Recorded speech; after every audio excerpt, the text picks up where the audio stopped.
Welcome to 100 Days In with me, Will Hall, the podcast where we deep dive into the first 100 days of a company told by the founders themselves. So this is the last ep of the series, and it's a special one. I speak with the founders of Wylde, Nick and Ella. The concept is pretty unique, and I'll tell you why. So Wylde is an online platform that connects fishermen and other fresh produce suppliers directly to you, the consumer. So it's special because it cuts out the middleman, the supermarket. So therefore you get the freshest produce at the fairest price, and it doesn't undermine the supplier in any way. I always think about how to sum up the episode, and I settled on this, and it isn't in the teaser that's coming up, but there is a part in the episode where Nick and Ella both just say how much they love their life and how Wylde really fulfills what they want to do. And I just thought that was a really special moment, and it hit home a bit. I can't wait for you to watch. So without further ado, let's get on with it. Roll the tapes. So much of those first 100 days is about energy and momentum. We have a really, really big idea and it just doesn't seem attainable. But then as soon as you put it into a couple of little post-it notes, you're like, no, we can do that. At the moment for the market, we're looking at, I don't know if I can release this information. We're all going to die quite soon, right? In the grander scheme of things. You've got to get on and do something that you want to do. And it's far better to live to regret the things you did than the things you didn't.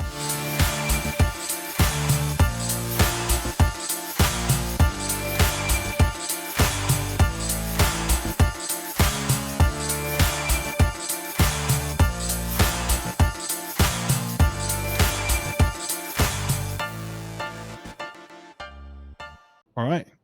Well, without further ado, Nick, Ella, thank you very much for joining me this evening.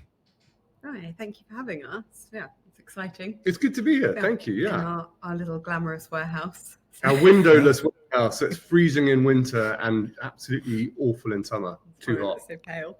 Yeah. Look, this is reality. We got to show the real side of owning a business. So that's just what you guys are facing. We're definitely keeping it real, that's for sure. Relatability is everything. But I was looking through the notes you sent earlier. So there's a few that I'm really looking forward to going into. But before I kick off with those, I think it's just worth, Ella and then Nick, if you could just go through your career from your first job to where you are now. I'm interested really, is this your first company or have you had a company before? Have you always been employed? I think just some context would be, really useful. Sure. So this is my first company. I've always been employed. I think my first job was when I was 13. I was a teaching assistant. I didn't know that. At a drama school. I did that on my weekends. And then from that point onwards, just a bit of retail when I was at uni. Actually, to be fair, I've always been employed from sort of school age and doing something. And I'm sort of a jack of all trades, really. I've done some events, I've done retail, I've done sales, I've done medical insurance, I've done art fairs. There's sort of a bit of everything in me, but I think that's a good thing. I think it's vital, actually. And, we actually struggled to pin down the 5 things that you asked us to talk about. Yeah. One of mine, maybe we'll come back to this later, but it's agility, right? So when you're running a startup, particularly in these first 100 days, you have to be able to move very quickly and change what you're doing very quickly. And I've always said about Ella that her superpower is her agility. And that, kind of varied experience is really absolutely crucial. And Nick, what's your story? I used to be a lawyer, and then I'm in recovery, basically. So I read law at university, qualified, was very much kind of on that pathway, and it was fun, and there were kind of interesting people around, but it wasn't fun enough, I would say. So I left to join strategy consultancy, and basically ended up doing that, running strategy consultancies, ad agencies, brand agencies for the best part of 20 years. But food has always been a massive part of my life. I mean, my first memory is actually being at a market. For me now to be working in this is a dream. I mean, I haven't earned any money for 2.5 years, but I'm having the time of my life. I mean, I'm in the very center of my kind of ikigai, the whole kind of purpose of life thing. And that is just huge reward in and of itself, I would say. I like the fact you said you're in recovery from being a lawyer, but I think that's when you paint a bit of a fantastic picture there, having the time of your life. That's definitely one of the benefits that I think a lot of people think for starting their own company is that they'll be free to do what they do. They can really do what they're passionate about. They're not necessarily doing a 9-to-5 in a boring office. But Ella, I think what you said was really interesting, and it links to what Nick said about you, is that you have that agility power. But what lessons do you think you learned? So you said you're a part-time teaching assistant, you did retail, you did sales. Are there any specific skills when you look back that maybe at the time you were learning, you were like, this is fine, whatever.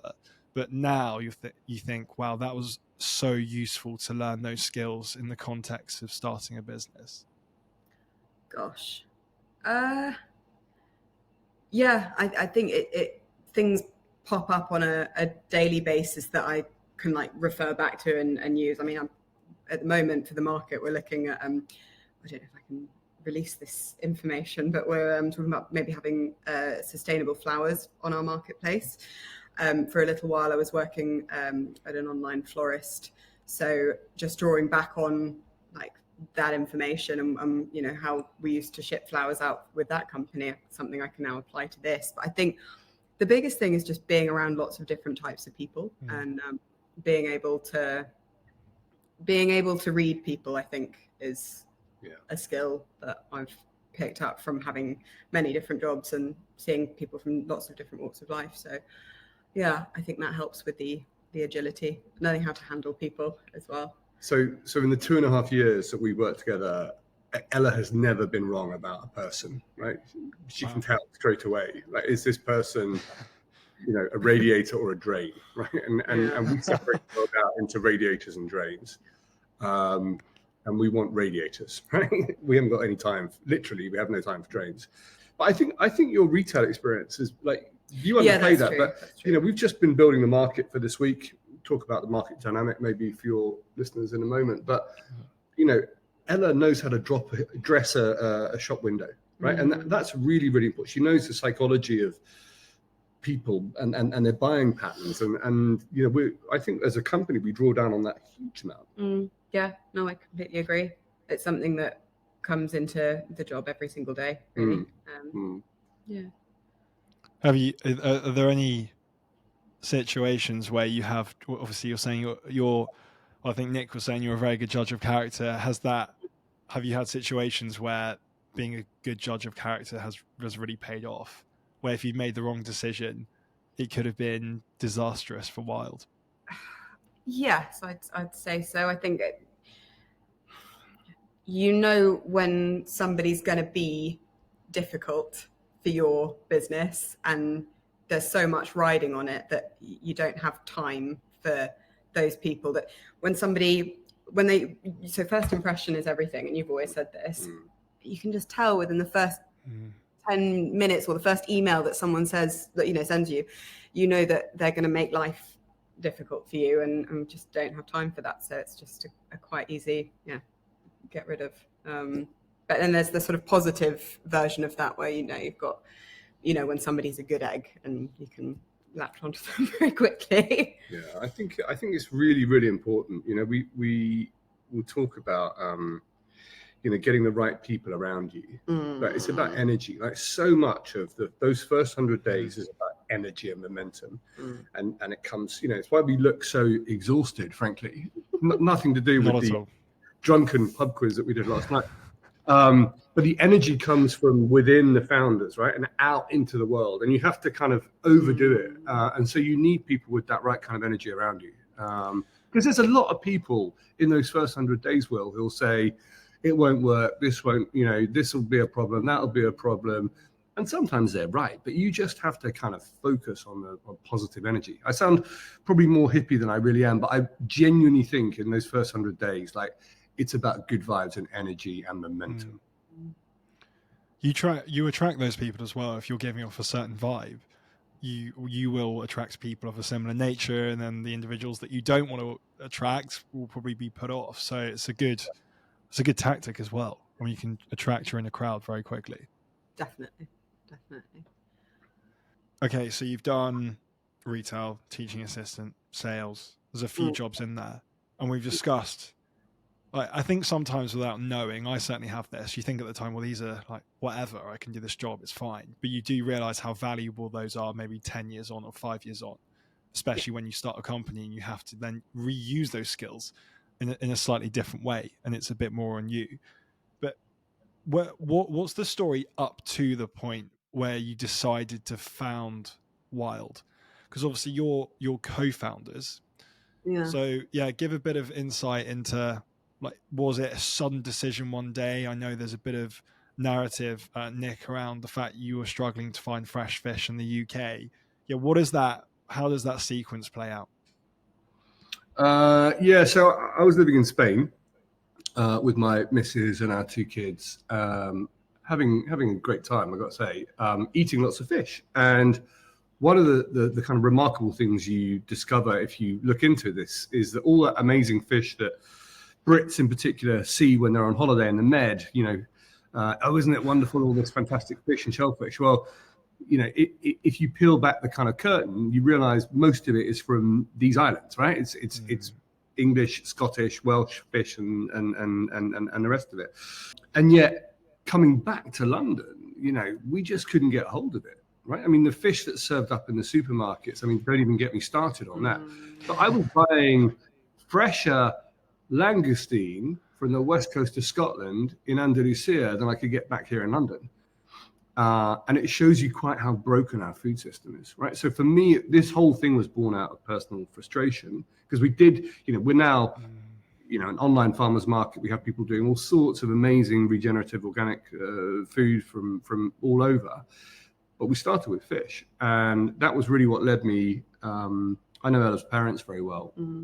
And I was looking for someone to do this with, who I had that kind of can-do, agile kind of mindset. And Ella was literally the first person that I called, and luckily said yes to a coffee. And yeah.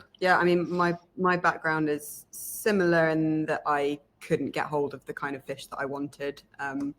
I went to a very sort of hippie arts uni. Everyone was vegan on my course. I caught the vegan bug.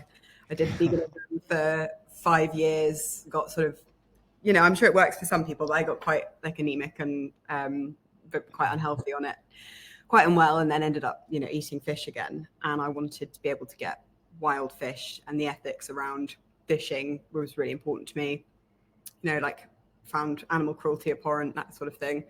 So I was struggling to find wild caught fish when you messaged me. And we went for a coffee, and Nick literally said, I want to be able to get fish in this country. And I was like, yeah, me too. So let's do it. Can I just say, langoustine is so high end. I absolutely love langoustine. I was in a restaurant the other day in France. I was in France for the weekend, and it was, I think on the menu, it was 100 per 100 grams was the, like, how they priced it. So I have 200 grams of langoustine. They're like, no, like you can only have a minimum of 1.5 kilograms to the table.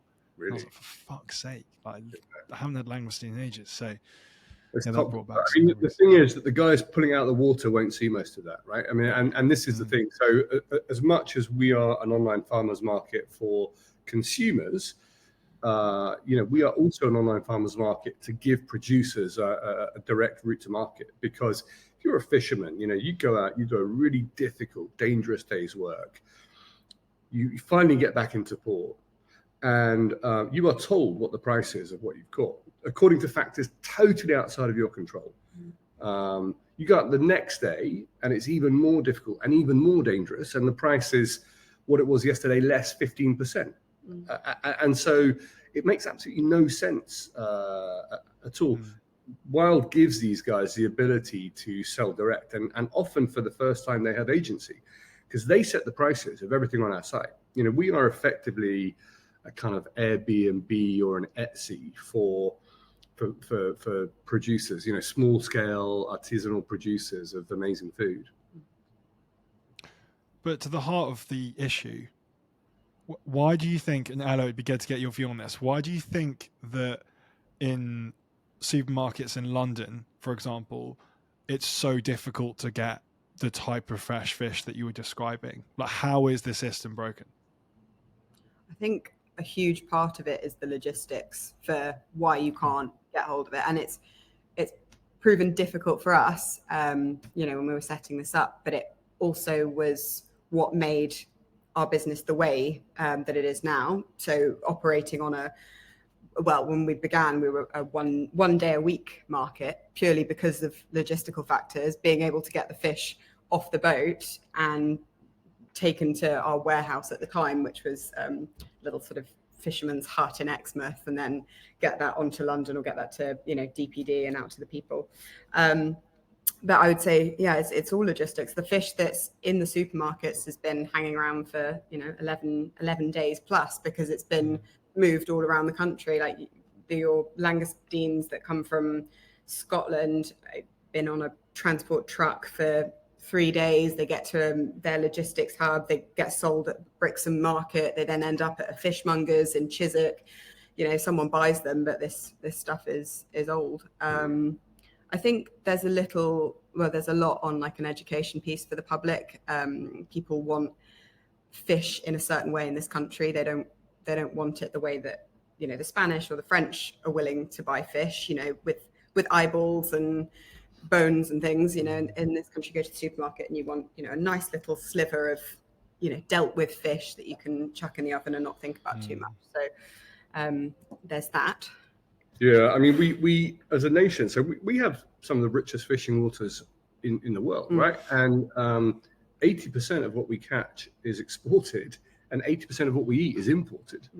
So go figure. I remember that. I don't know if there's exact stats, but during the whole Brexit campaign, I know fish was quite the centerpiece during a lot of that.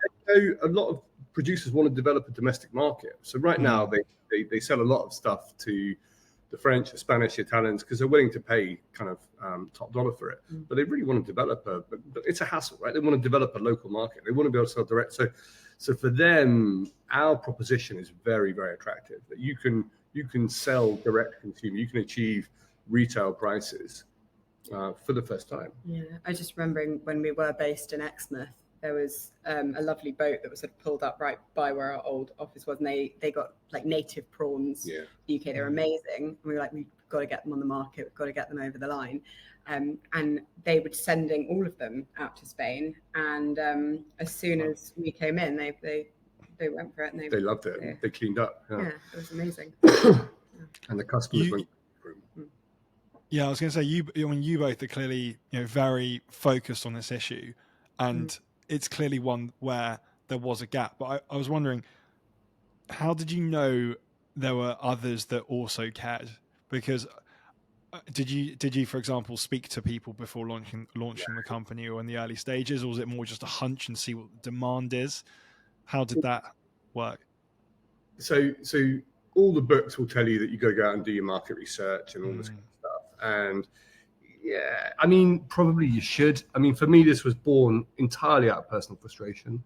But talking to other people, you get the sense that everyone knows the system's broken, right? Because when did you last walk into a supermarket and think, this is amazing. This is the best food that we have to offer on these islands, on these shelves. Like you go to any supermarket anywhere in the country, any time of year, regardless of weather, season, whatever, and it's all the same stuff, from Aberdeen to Anglesey to, I can't think of another place like with an A.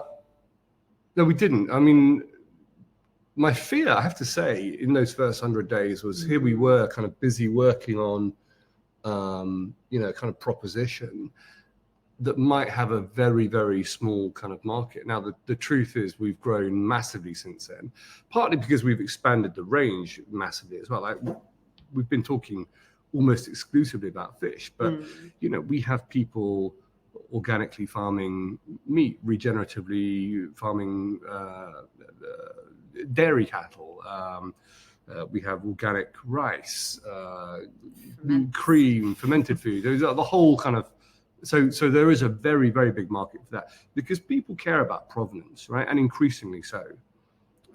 People want to know where their food comes from. No one is thinking about the food that they're eating any less. Some of us definitely are a bit further down the rabbit hole than others.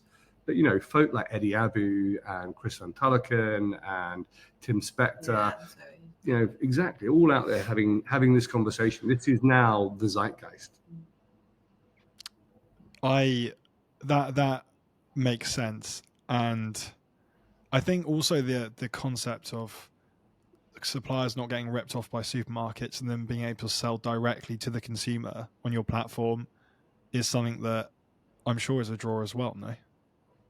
Massively. I mean, the stories just abound. You know, we work with one producer who used to work for a potato farmer, and the potato farmer got a call from one of the big supermarkets, and you know, the deal was that the supermarket wanted to buy all the potatoes, right? So you think prima facie, that's brilliant. Like, your ships come in, so you plant all the potatoes, and then harvest time comes around, and the farmer gets on the phone to the supermarket and says, great, it's all ready. Do you want us to dig them up? And the supermarket says, yeah, brilliant, we'll have them, but we'll have them at X price.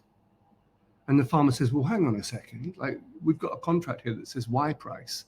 Oh, yeah, says the supermarket. But if you look at the contract, clause 13B or whatever it was, page 27, you'll see that it says that if we can get the same produce anywhere else in the world for the same price, then you have to sell them to us at that price. And of course, you know, there were some lovely farmers in Poland who were able to kind of oblige. And what it meant is that the farmer didn't just lose money. All these potatoes were left to rot in the field. And the problem is that kind of predatory practice is absolutely widespread by the supermarkets. I mean, it is how they operate, because it is all about getting price down as far as they can. Well, I think it's about time someone like Wylde and you both came along then. Clearly, if farmers in a lot of instances are getting ripped off, there's obviously massive bargaining power of the supermarkets if their options are limited of who they can sell to. So it's morally probably a very good thing you've come along. Well, I mean, you'd expect us to agree with that, right? But I mean, it's a route to market that isn't just dominated by these guys like big food. We need to change the way that food is bought and sold in this country. And just the fact that they're fully able to set their own price, and then our commission comes off the top of that. We're not middlemen ourselves then, because then that'd be hugely hypocritical. Yeah, true. Do you put, because it's a good narrative as well, and it, like, I think it connect with people, but you're almost pushing that like aim and goal to try and change the food system in this country. It seems almost much bigger than just a platform where buyers meet sellers. There's more of a mission here. Is that something that you actively push when speaking to others about Wylde? Yeah, I'd say so. I mentioned earlier about this sort of education piece that needs doing. You don't want to like hit people over the head with it, but it's gently educating, and it's like you said earlier about, you know, us being like Etsy or like Tinder. Customers are getting to meet producers in a way, or see them in a different light from how fishermen or farmers are normally displayed, you know, by supermarkets. You see this sort of smiley person holding up carrots, and that's enough. But, you know, in our emails to customers, it's, you know, so we've gone through a period called the Hungry Gap, which is where nothing grows pretty much from, I'd say, January like onwards. It's just, you can't get fresh fruit and veg, and making people aware of this. And that's why, as our market's been sort of devoid of any veg and fruit for a while, today the Hungry Gap has ended. We've opened the market, we sent the email out, and, you know, we went to all the farms this week and saw it's just green and sprouting and beautiful. And, you know, that's real life, and it's important that people are made aware of it and it's celebrated. Yeah, I think there's a genuine hunger for that as well. Like, people want to reconnect with the seasons, with nature, with what's happening on this island that we all share, you know? When we first started working on this, I definitely felt like I reconnected with nature. I'd been, I think, quit my job in health insurance in a sort of fairly grey sort of retail park grey office. It was all a little bit depressing, and then suddenly it just like opened my eyes to colour. We'd be on the road, we were recruiting people, I saw the sea again, and it was just beautiful. I just got all hippie. Love it. Oh, that's such a good point though about reconnecting with the seasons, because I mean, like, it sounds great, but like with supermarkets especially, I certainly wouldn't be able to tell you like what's in season, what's not. Things are often available all year round. So actually having that, like, oh, it's this season, so this is what you can have. I think that's like a very natural, wholesome idea, rather than just all year round artificial. Yeah, and that means, Will, sometimes we just don't have certain things, right? I mean, all of our fishermen, for example, work on very, very small day boats, right? I mean, when I say very small, some of these things, like, dinghies. really, like, you wouldn't want to go out on a sunny day, let alone when the weather's a bit kind of rough. But when the weather's really bad, they can't go out, and so sometimes there's no fish, and we explain that to our customers, and we say, there's no fish today because of X, Y, and Z. And what we found is that what has historically been seen as a kind of negative, our customers love the fact we're explaining why there isn't, veg in April, because it just doesn't grow in this country, right? There isn't fish because it's been blowing a force 10. Like that stuff is, people want to hear these stories. They want to know where their food comes from, and they understand. There's always something available, but so some of this is about changing the way that people shop, because if you were in France recently, you said you go to a French market. The way that the French shop is, they go to the market, see what's good, and then decide what they're going to make. The British habit, for too long has been find a recipe, then go and buy the ingredients, and that drives what markets want to provide. We're hoping to kind of over time change people's perception around that. Right, this is what's good this week on the market. Therefore, I'm going to look up recipes for monkfish or cabbage or whatever it happens to be. And that's exciting. Or if you want something, if something is on the market, you can buy, for instance, monkfish, you'd buy it in bulk and freeze it, and then you've always got it. And bringing back like the power of the freezer and changing people's perceptions of frozen produce, because you've always said that it was I forget, was it Iceland before they were? It used to be called B-Jam. You're both too young to know, but some people listening to this will remember B-Jam. B-Jam kind of got bought by Iceland, but basically the same kind of idea. Like a lot of cheap rubbish. And so Brits, like everything in this country, is poisoned by class, in my view. And middle class Brits start getting very snooty about the whole idea of freezing. Of course, if you freeze rubbish, then you get frozen rubbish. But if you freeze excellence, what you've got is frozen excellence. And that's, we're definitely encouraging our customers to do that. Because there are times of plenty, and there are times where it's, food's a little more scarce, and you have to think about that. And it definitely gives you more authenticity, having the factor of, it's not available today, but it may be in a few weeks. Like it seems more authentic, more real to the person. And actually you carry them on that journey when you do communicate with your customers and say, look, we haven't got X, Y, and Z in today, but we may do in next month, or the month after. They're going along that journey with you of availability to non-availability. It feels like, that you're taking them with you on your journey. Yeah, and we're telling the stories of the producers and what they're up to and what it means for them, and people like that. They understand that there are real people doing real work. And it's exciting every morning or every hour. There could be something completely different that pops up on the market. So Friday for us is building up the next market. So we've literally just opened it, and 5 minutes before we were sort of due to open, producer said, "I've got some ragged Jack kale."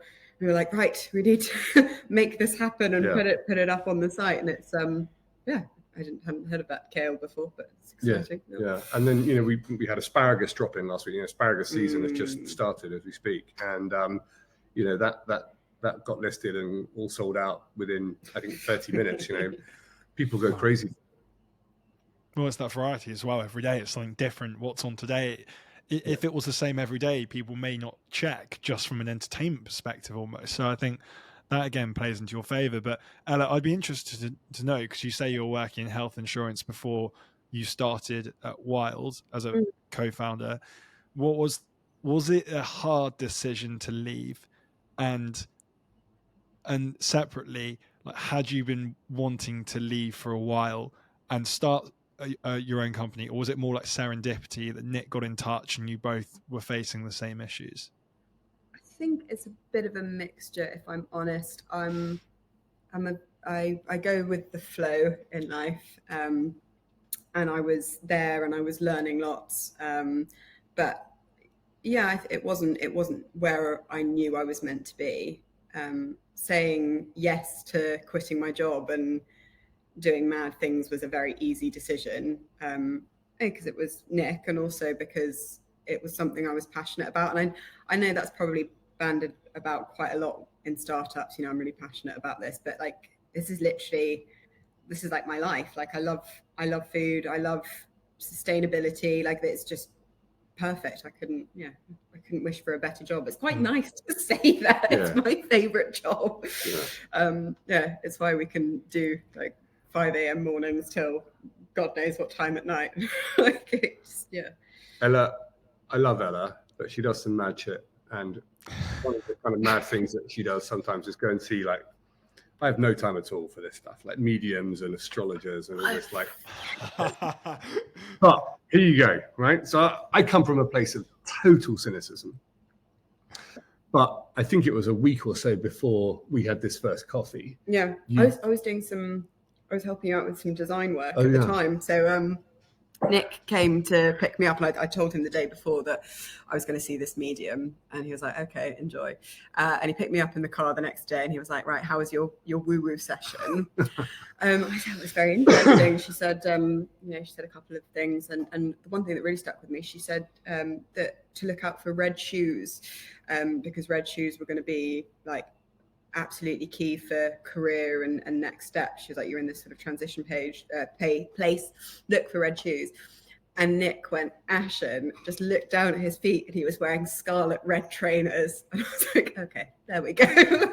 That's it. This is it. Yeah. So, yeah. You gotta seize that kind of moment. How feel free not to answer this because it's slightly personal, but for others that are in a job, they maybe feel that that's not what they're supposed to be doing, certainly for the rest of their life, and they want to start a business or get involved in a business. One of the key worries is about money, because you're going from a regular income, maybe not the funnest job in the world, but a regular income where you can probably pay your bills, to a bit more uncertainty. So how did you navigate that? Is it a case of saving up or just being very prudent with money? How did you navigate that? I took on a second job when we were in the sort of like ideation initial stage. So you just do it. Like if you'll muster the energy from somewhere, there's work opportunities, and it doesn't have to be glamorous. So I'd be doing this in the day, and then I'd, go off and work in a shop, or I was doing some like other consultancy bits and pieces on the side. You just fit it in, and I know we're going to talk about in a little bit, our sort of 5 key things that have been integral to our, first 100 days. But one of mine is surrendering to opportunity, and it's just how you've got to roll with it. You've got to do it. There's no time. I know I would, as a person, I always feel like I'm running out of time. So I feel like that helps me. It helps me with this. I think that's right. I mean, we're all going to die quite soon, right? In the grander scheme of things, like no one has, even if you're like super lucky, you live to 100, right? That is bugger all in the grander scheme of things. So, you've got to get on and do something that you want to do. And it's far better to live to regret the things you did than the things you didn't. So I'd say to anyone listening, and this might sound cavalier, but I mean it most sincerely. If you are in a job that you don't enjoy, get out. Life is too short. It will kill your soul. And over and above that, it's really boring for your friends when you keep talking about how much you don't like your job. That is that is so true. Go on. Well, I was just going to say that, we've all had those jobs that like people glaze over when they say, "Oh, and how's your job going? How's work going?" And you sort of start talking about it, and you're like, "I don't really want to have this conversation." Yeah. But now I'm like desperate for somebody to ask me so I can start telling how wild. That's a great sign. But you're so right, actually. When you go to events or you're speaking to friends, I reckon 9 out of 10 you ask, "How's things? How's work?" Yeah, it's all right. Same old. And most, I suspect, won't enjoy their job. But Nick, to your point, like that is so true. I think people think they'll live forever, or certainly the default is you don't realize how little time you have, and so you think you can put things off. But I suspect that I always think about this. If you put a clock on your wall and the clock was counting down from like the number of days you have left on the earth, I actually think your behavior would be really different, because it'd be really clear that you have a certain finite time. Yeah. I think I heard the podcast where you talked about that actually, and it really struck a chord. Yeah. Because none of us has very long. I just say, where there's a will, there's a way, right? I mean, and it's, I'm very lucky. My wife works and makes plenty of money, and that has been instrumental to this. Like, we couldn't have done this, I couldn't have started this journey without that. And yet, you just got to do these things. Ella, surrender to opportunity. So what else does this mean? I think it's about not holding on to ego and the way you think that things should be. It sounds really hippie, but I think we are a bit hippie here. If something isn't serving you, just let it go. Just let it go into the ether, and the thing that is right for you will come along. And that's for lots of different things. But for us, I think when good people come along, and perhaps you don't necessarily have a role for them, you need to create one, and you need to find some way of keeping them in the business, because finding good people, or your kind of crowd or your community or whatever you want to call it, people that are flexible, people that are adaptable, and people that just get what you're trying to do and care deeply about it, you just need to make it fit. So an example of this, one of our producers, who was a lovely bass fisherman, the nicest guy in the world, so passionate about what we were doing, was trying to put us in touch with all of his other friends that were fishermen. And we didn't necessarily have a job for him at the time, but we decided we need to keep this guy. We need to get his good news. So he ended up being our bass producer come van driver for a little while in the early days, those first 100 days when we were setting up. And he was brilliant. And then that whole surrender to opportunity thing is carried with us. And our most recent hire, Milo, who's my operations exec, he's lovely. He joined us for a little bit of work experience.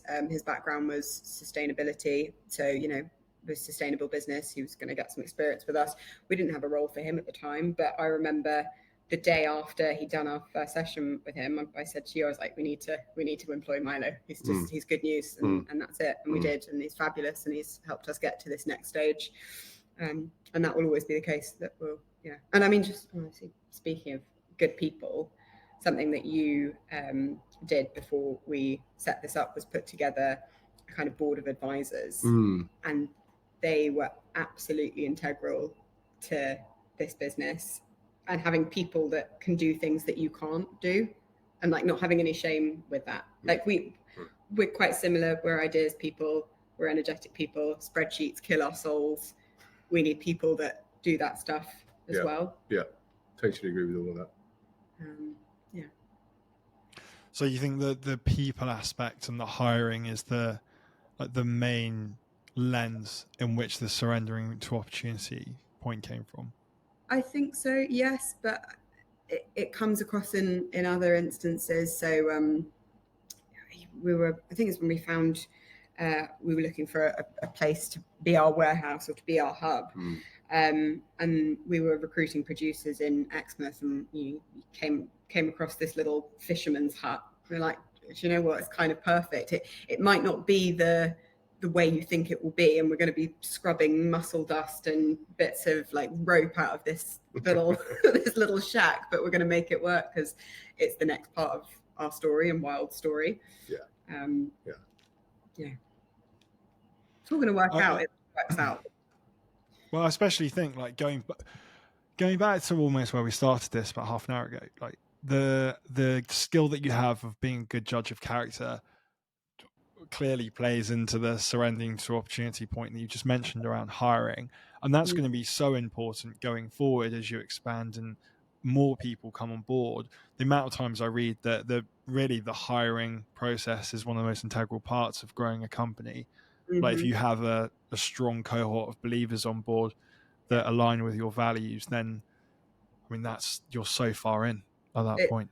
It's like bad attitude, or just the attitude that isn't right for your business is killer. It's toxic and it spreads, but the same way that good attitude spreads as well. So we're building up the operations team at the moment. So we've got this lovely team of packers, and they're just the nicest can-do people that really care about what they're doing, like clearly love this job, have a good time.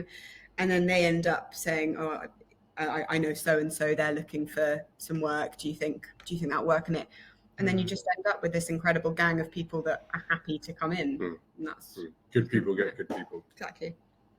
And do you think that their attitude is partly derived from your attitude? So they see the people that are running the company, the way you approach things, and that rubs off on them. So they may have had, I'm sure, good attitudes before, but that further accentuates it. Or do you think actually they would have done that anyway?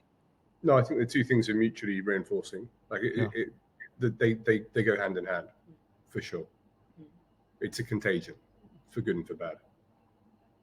Yeah, I think if you're giving certain energy off in a room, that you leave the room feeling energized, and you know you're then, you know what to expect from you. You're aligning with the values of the company. Yeah, I mean, I think we're lucky as well, because at its heart, this business is about joy, right? It's the joy of sitting down with people that you really care about to break bread with them, right? It's that most kind of quintessentially human thing. So we're fortunate that we have that at the core, right? So there is joy at the core of our business, and I think and hope that radiates out. Yeah. Well, it's important, especially it's special in the early days as well. I don't know exactly how many people you have on board, and I assume you will grow, and I hope you do.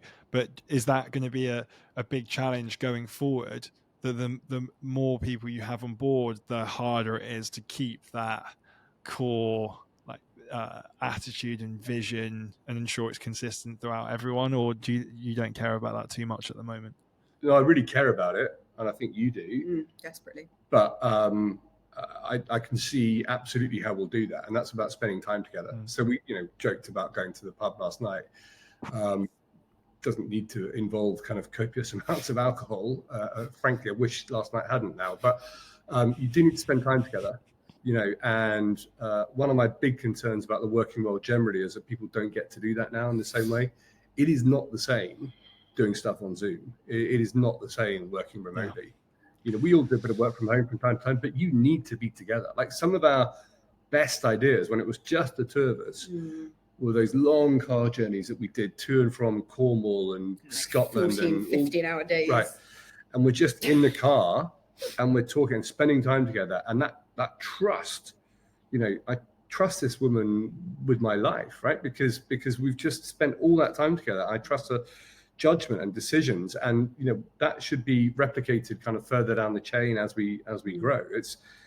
And that's why you need to spend time together. I'm very, very passionate about that, and I'm worried about young people in particular sitting on the edge of their beds with laptops, not learning, not getting to kind of understand what's at the core of their business, and not being able to contribute in the same way.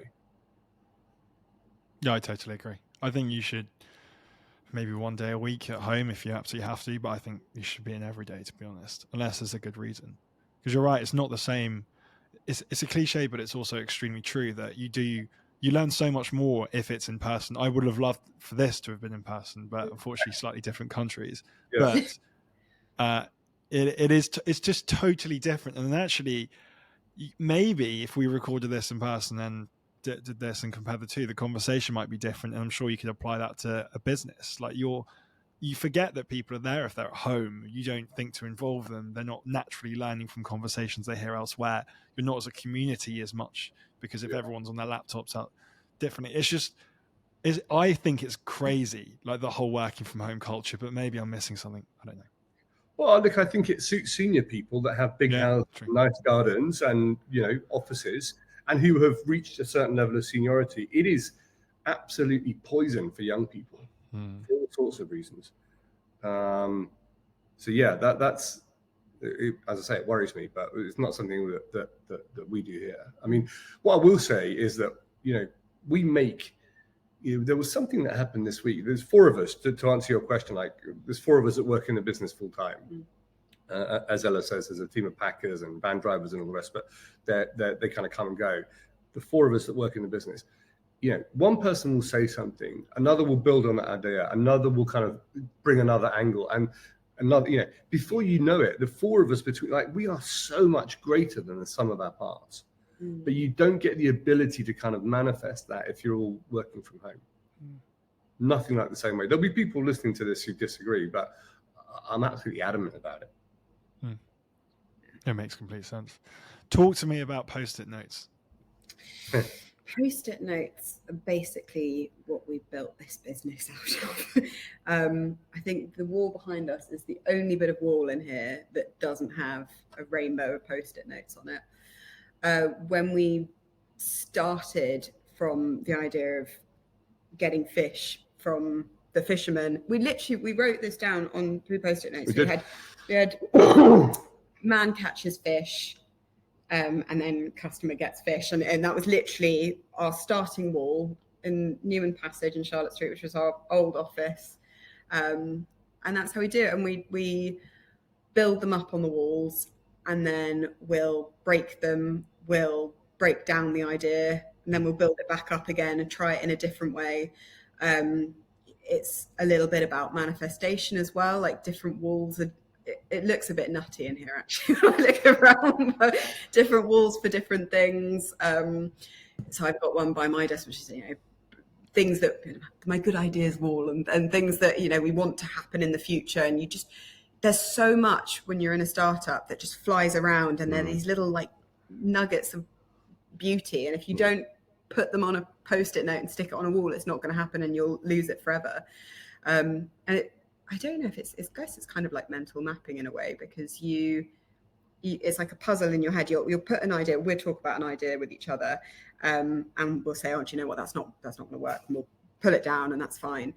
And then in like 2 or 3 months time, we'll have that same discussion again, but circumstances might have changed ever so slightly. It might be a new producer's come on board that's suddenly based in this location, and you know what, we can sort that out logistically now, and it works. But if we hadn't built the idea to begin with, broken it, taken it down, then we might not have made those solutions. So it's just a way of thinking. Yeah, really. I think it really is. And your point around capturing them made me think of Noel Gallagher's Desert Island Discs, which I'm guessing you haven't listened to. No. But we're big fans of that in my house. And I remember Noel Gallagher, Kirsty Young was asking him about how he come, you know, where the songs come from. And he says, well, they're just there, you know, and if I don't catch them, McCartney will get them, or Chris Martin will get them. There's something about just writing, because they seem to just come, right? And you've got to write them down, and Post-its are great. You stick them up on the wall, and it's different. Like there's a lot of pressure in startups to kind of do, again, everything on screens, all the rest. No problem with that per se, but it's not the same. I keep looking up here because there's a whole like wall of rainbow vomit, basically. But it's physical, it's real, and you can move them around. And yeah, we're big fans, big fan. And I'd urge anyone thinking about setting their own business up to Post-it note it a bit. You'll be amazed at how much you get out of it with other people. You need other people around. Yeah. There's a couple of bits that struck me there. The first, correct me if I'm wrong on this, but I found that I think the benefit of a Post-it note or having a note on the wall is that it's always in eyesight. So it's not like on a laptop where you're writing it down and then you're saving it somewhere, and then you don't see it again until you go into the folder. A Post-it note is always on the wall. So maybe even subconsciously you walk past it, it's always kind of in your mind and you're building on that. I think definitely. Like we manage the business through 3 lenses, right? Number of customers, average order value, and frequency. We have one wall here that's all about, you know, improving each of those. For example, it's there. We see it every time you go to make a cup of coffee or go to the loo. You walk past that wall, you see it, and people, they're waiting for the kettle to boil. Look at it, linger. You know, there's a problem with filing everything away on your laptop, right? I just had a thought. I think I don't know if it's because they're small and colourful and they're handwritten, sometimes badly handwritten. It makes ideas less scary and feel more manageable. I used to have this in art uni. If you're starting a new piece and you have that kind of like creative brain freeze, you're like, I don't want to touch the canvas, I don't want to touch the paper because I'll fuck it up or whatever. You draw like a little matchstick man just somewhere on the paper, and then you've already ruined it. So whatever you do is great, and then you just rub that out when you've finished. But for me, it's like that. Yeah, because we can have a really, really big idea, and it just doesn't seem attainable. But then as soon as you put it into a couple of little post-it notes, you're like, no, we can do that. It's starting things small, like bite-sized pieces, and yeah, it's definitely the bite-sized nature of it, isn't it? Because post-it's quite small, probably a few words on there. It's not a huge, great, scary paragraph of how you're gonna approach this. So I think I'm a bit guilty of this in terms of writing lists fucking all the time and basically never adhering to them nearly all the time. But how do you know which post-it notes to go with? Because I assume that not everything you write up on the wall you end up like progressing in some way. How do you like go about deciding what to choose? Or is it just natural, you go with the flow, you don't think about it too much? No, we do think about it a lot. I mean, one of the 5 things for me is the duty to dissent and the obligation to follow. And so, we stick something up, and the 4 of us actively encourage each other to break it. Right? What's wrong with this? Why won't this work? You want plurality of thought. You want diversity of opinion around the table, even if that means people adopting a kind of devil's advocate position, deliberately trying to test ideas, and then a decision is made. And then your obligation is to make that happen, right? Collective responsibility. That I find that's a very healthy process, because we've all been through the conversations. We've understood the kind of, the advantages, disadvantages of particular positions, and then we do it. And then we do it like bang, bang, bang, bang, bang. This is what we are doing. But everyone's had a chance to say their piece beforehand. And that's the benefit of having 4 of you in a room, where you can have those organic, robust conversations. Whereas if it was just someone on their own, it's very difficult to come up with a coherent decision, especially because you're not saying it aloud. I don't know if you guys have this, but just even saying an issue aloud and like working out vocally, you like come to all sorts of different conclusions than if you're just thinking about it in your head. Yeah, it becomes more of a positive experience. Just like a negative thing that you're dwelling on in the back of your mind. You're like, oh, this is wrong, I need to fix it, I don't know how to fix it. You put it out into the space, and then all of a sudden it's like blooming with ideas around it, and it actually turns into a positive thing. I remember reading a piece about the Beatles and how they consistently said to interviewers and to anyone who would listen, we went through this mad experience, but we all went through it together, and we had each other. So that kept us kind of sane and accountable. And they all looked at Elvis, right? Because they all adored Elvis. And that guy had to go through it on his own.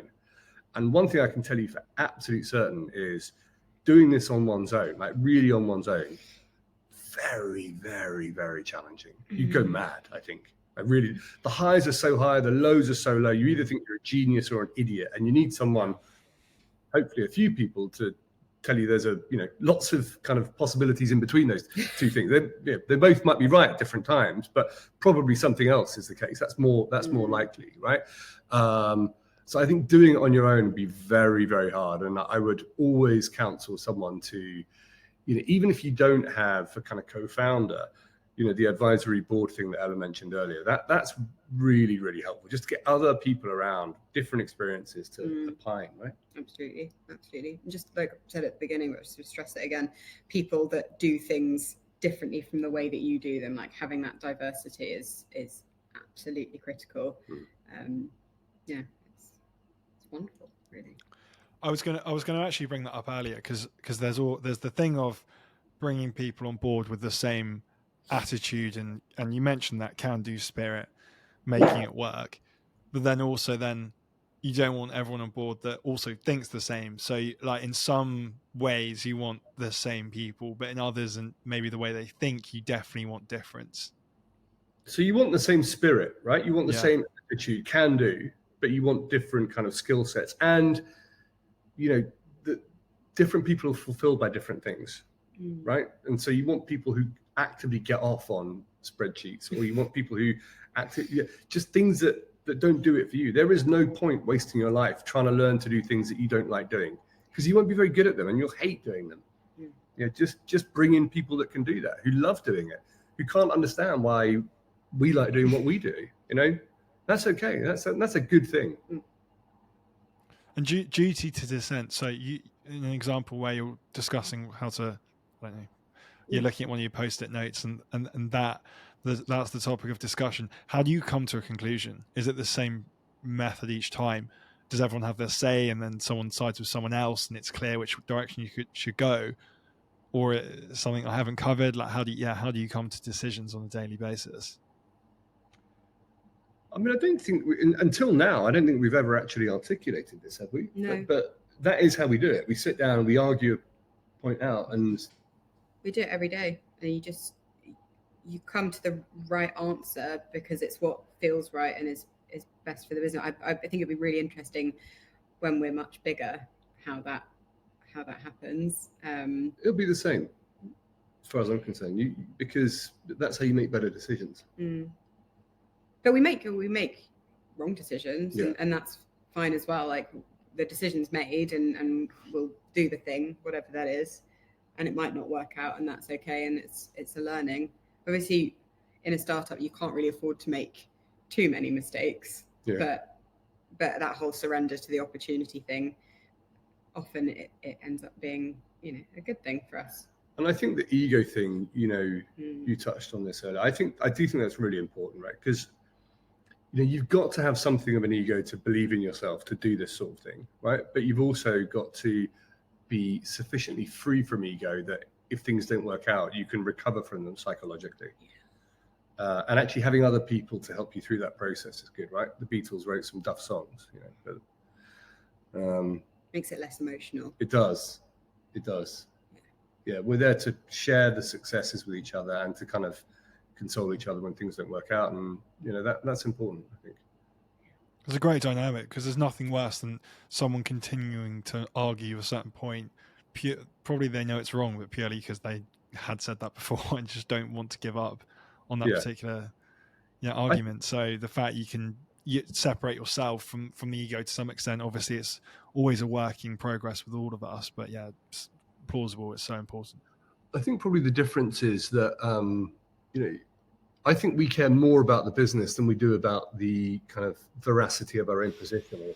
Right? We all of us want this business to succeed. Like that is the uniting factor. So if that happens, then that's great, and it doesn't matter who argued what in the kind of the dissenting bit. Having a low ego at times is really important, and being vulnerable as well. I think being ready to be vulnerable. How does being vulnerable play itself out in reality in Wylde? We might get this wrong. This could be an enormous kind of waste of time and money, but we think it's worth trying and testing, and we'll do it. Ella, what do you think?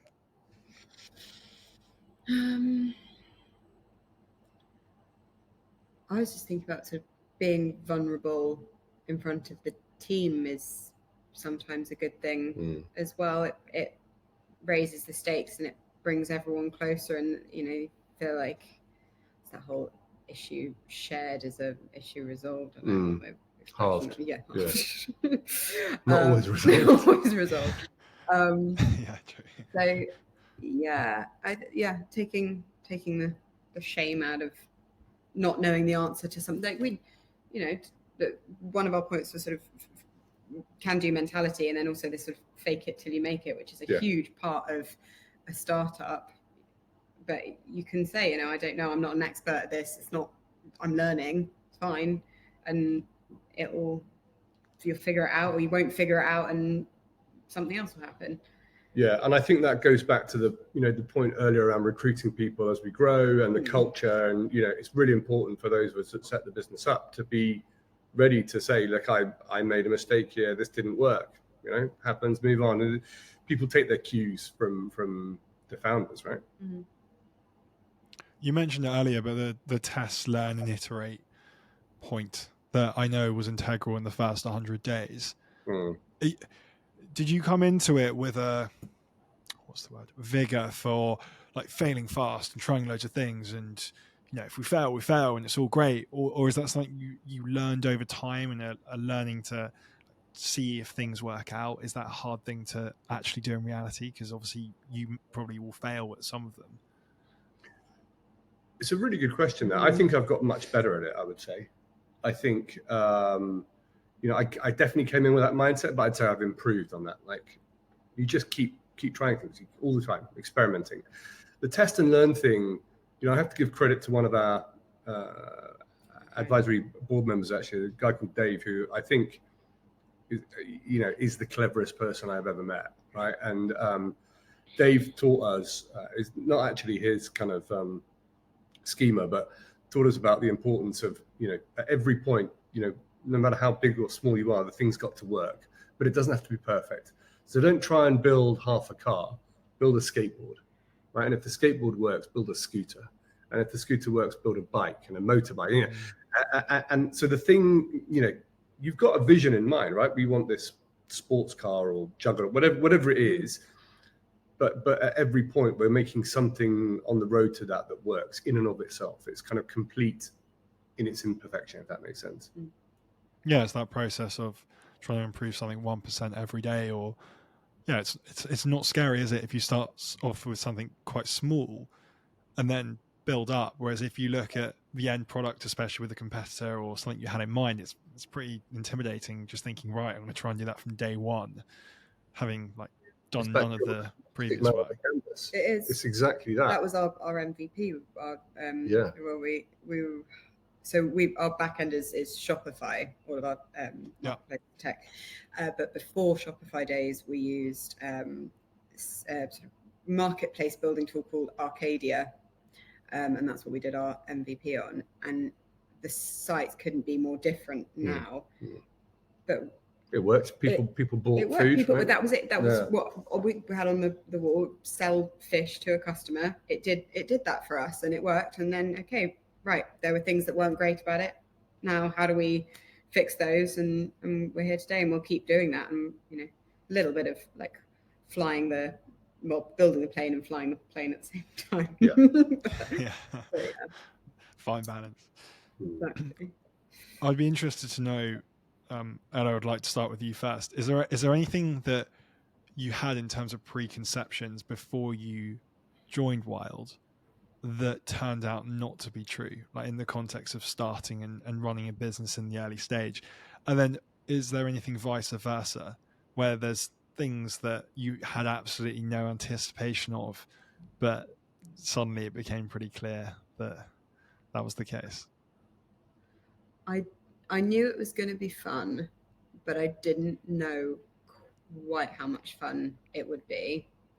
I know people say, and it works well for, I knew it was going to be hard work, but I also didn't know how much work it was going to be. People say that with startups, we spoke to loads of people that had started sort of food tech businesses at the beginning because we wanted to get lots of different perspectives, and they'd be like, broke and tired, and I'm in my parents' basement and I'm doing this and doing that. And we were like, and then a year on, we're starting this call going, you can see how tired we are. So it's hard work. It's a lot of fun. But it's also not hard work when it's that much fun. It doesn't feel, it's so rewarding. I think, I never really understood what people meant by vocation before this. Now I really do, right? This is, I can't speak for you, but I'm here to do this. This is my thing. I'm very, very clear on that. And so I'm more tired than I've ever been in my life, but it hasn't felt like work. It's a very odd kind of juxtaposition, really. I will say one thing that I never expected to enjoy doing this, and it's one of the things that gives me most pleasure, is kind of customer service and dealing with customers when things have gone well or gone wrong or whatever. That is getting that real kind of feedback from people who are getting, or sometimes, the odd case of not getting their boxes full of amazing artisanal food, and getting that real-time feedback. That is extraordinary. I suppose the other thing, just on the boxes thing, we don't have a fleet, right? So we use couriers to send these amazing boxes of food out. I have found that since day one, and continue to do, incredibly frustrating. Couriers, they're all kind of good and bad in different ways. They tend to kind of hit their marks, their percentages. So 95% plus or whatever, get their box, everyone's delighted, all good stuff. But for that 5%, it's 100% of their experience of our business. And that kills me, right? We put in every ounce of energy into this. The boxes leave here looking amazing. And then if they don't turn up, it's, you just have to kind of bake that in there. Every single business founder, owner that I know has their equivalent of that. And you just have to kind of shoulder it and get on with it, right? Your thing, so that's something you just mentioned about, I'd say a minute ago, in the context of this is your vacation, this is your thing. But was it your thing before you started Wylde, or did you start it and then it became your thing? Because the reason I ask is you often hear people say, oh, you need to follow your passion, you start what you love. But I don't know, sometimes is it the case that you start it, then you fall in love with it, rather than the other way around? I get that, because I was thinking when you were speaking, we've had one particularly long sort of drive to Cornwall, and I think we went out for a beer or something afterwards, and we both just came to the conclusion that we just really love life and we really love food. And like you said, that was where the joy thing came from. I was like, that's what's sort of been inside, and that's your real like heart, and the heart of this business is that joy and you feeding your family, and like you said earlier, it's a short life, but that's what you want to do, and that's what gives you fire and gives you passion. And this is just, it came out in Wylde, and I think it's the same for me. I think I haven't really thought about this before. I think it's a really good question that you ask, and I'm kind of thinking on the spot, but I suspect probably when we listen back to this, we'll sound like a right couple of mad hippies, basically. And we're probably less hippie-ish than we come across as in this podcast. But this is, for me, has been a process of kind of uncovering. Like, it's almost like Wylde was already there. And it's like the old Michelangelo thing, just chip away the bits that don't look like David, right? And I feel like we are learning more about this business. Because this business exists outside of us, right? Even though we created it.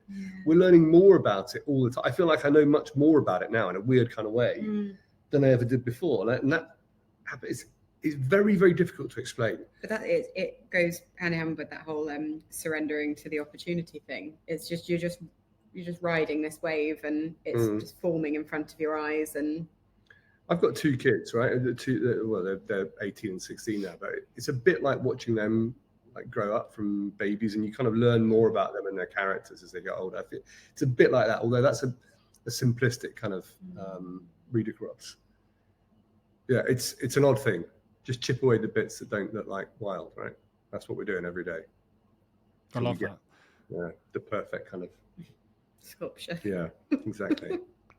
I want to end on a bit of a practical note. So I would like to hear from both of you. If you could fix two things about Wylde now, what would they be? So that could be logistical issues or issues you have in the market. It can be anything just in the context of Wylde. What would you fix right now? Two things. I would fix what Nick was mentioning about that, 2 or 5% of boxes that don't end up. I think the couriers and the logistics, or the downstream logistics for us, have been our biggest headache and our biggest nightmare. So if I could fix that overnight, that would be an absolute joy. Was it 2 things each? Yeah, if possible. Oh gosh. No pressure. I mean, we could. I'm mulling over my second one. Fix a thing. It's very difficult to think of something, actually. I mean, I've got something. Go on, then you go, because I'm scraping the bottom of the barrel here. So when we first started, it's a sustainable business. Packaging was sort of on the forefront of our minds, and how we were going to feel good about what we were putting out into the world. And for logistical reasons, for hygiene reasons, all of the produce that comes into us is vacuum sealed, all of the meat and the fish products. There is not good enough biodegradable vacuum packaging in this country. Otherwise, we would be using it. So if I could have that invented overnight, that would be very helpful. Yeah. And if anyone listening to this knows of any that we don't know about, let us know. Yeah, please get in touch.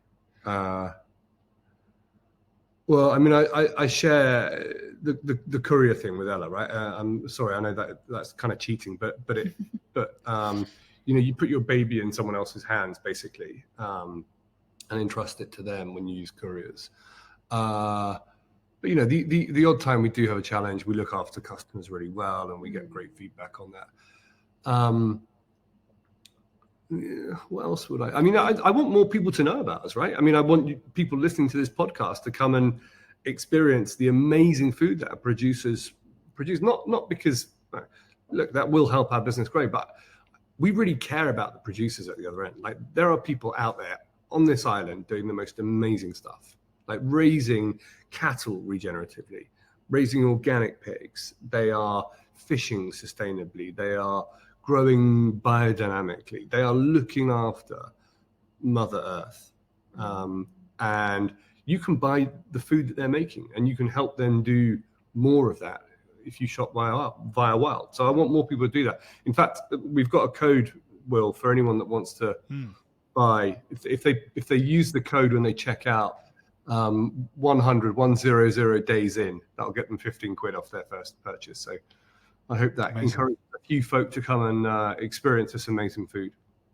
I will put that in the show notes, and I'll whack that in a promo as well. It's very good. Thank you. I think we're at the end. One thing I'm always conscious of is if I've missed anything, or if there's anything you really wanted to mention that we haven't spoken about yet. So, and there may not be, but you have a bit of space now if you wanted to talk about anything you felt strongly about that we haven't talked about yet. I don't know if you mentioned this, but it's a good point that Nick made, and it's always sort of plan to be further ahead than where you currently are. And obviously that kind of goes without saying with growing a business, but it's just a little bit further. So, in terms of our logistics, we recently bought our first refrigerated van.